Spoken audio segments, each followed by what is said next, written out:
What's going on, guys? Brent031, and as you can guess by the title of this video, it's time to give this rifle a makeover. So I've had this rifle for several months. It's the same one I used to test out this Holosun ACSS, and it's time to give it a makeover, okay? So I've got some new stencils from Primary Arms that I'm going to be checking out. One of them is a Tiger Stripe, next one's a Flecktarn, and the other one, lastly, is a multicam stencil. So I'm going to be focusing on a Tiger Stripe pattern, and the reason I'm going to do that is because we are right now in the middle of springtime and rolling into summer, so I don't really have a green-based rifle. All of my rifles, I have several examples here.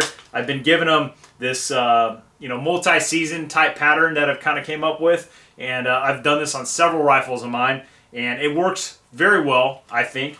But it wouldn't hurt to have a green rifle in the mix. So I'm going to go ahead and do that. These are the Primary Arms stencils. So again, here's the Tiger Stripe pattern.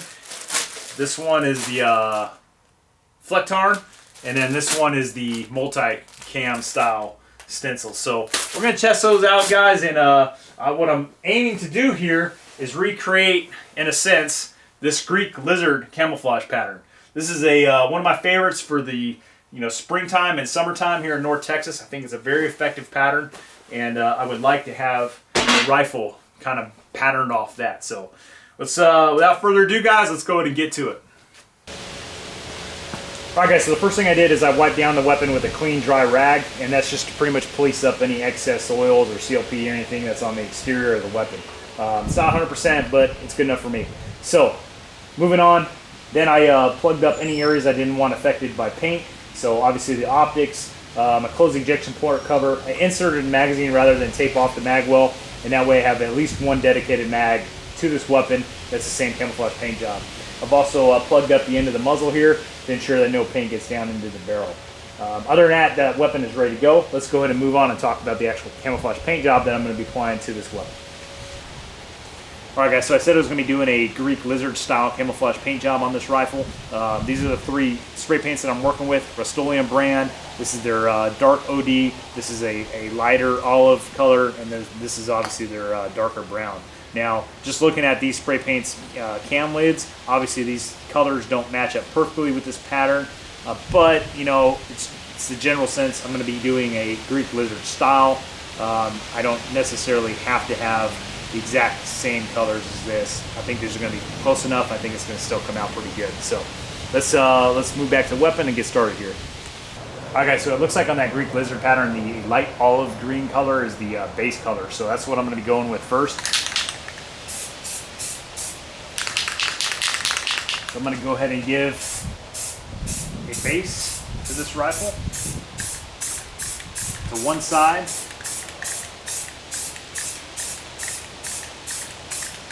Alright, guys, so I just spray painted my first layer here. So I've completely covered this side of the firearm. So what I'm going to do is I'm going to walk away. I'm going to wait about 15-20 minutes, and I'm going to come back, flip the rifle over, and do the exact same thing to the other side. Alright, guys, so I got both sides of the rifle painted now. It looks like we got a nice, good base layer. It's completely dry. Looking back at the original pattern that we're going off of, it looks like dark green is the next layer that we're going to use, and then brown is obviously going to be last. So now we're going to start using the stencil, so let's get to it. Okay, so I laid down my stencil. I've got several cardboard pieces out here just to kind of protect, the areas I don't want painted. And we're going to go ahead and apply our first layer.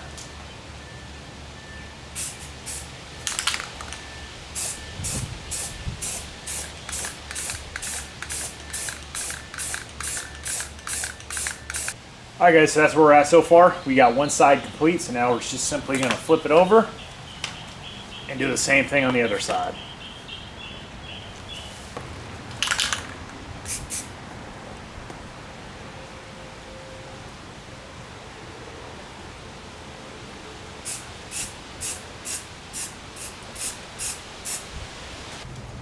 Alright, guys, so I got my second layer, which is the darker OD on both sides now. It's completely dry. So my third and final color is going to be the darker brown. So I'm going to go ahead doing the same process, using the same stencil. I'm just going to overlay the brown color on top, and it should be done at that point once it's dry.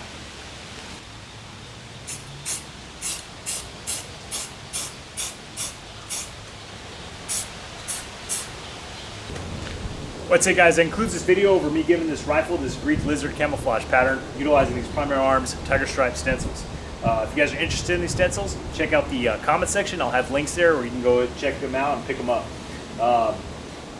If you guys are wondering if I use any type of sealant or protector or anything once I get done with this, no, I haven't had the need to do that with my other rifles that I've painted. I've used them out, fire maneuver courses of fire, being out in the field on one Shepherd. I've used a rifle that I painted, and I found that the paint has held up just fine. It's never degraded to the point to where I felt it needed to be repainted. So until that day comes, I haven't applied any type of protectant or anything like that onto this after the fact. So that's pretty much it, guys. That sums it up. If you have any further questions, post them in the comment section. I'll do my best to get back to you. Thanks for watching. Don't forget to leave a comment.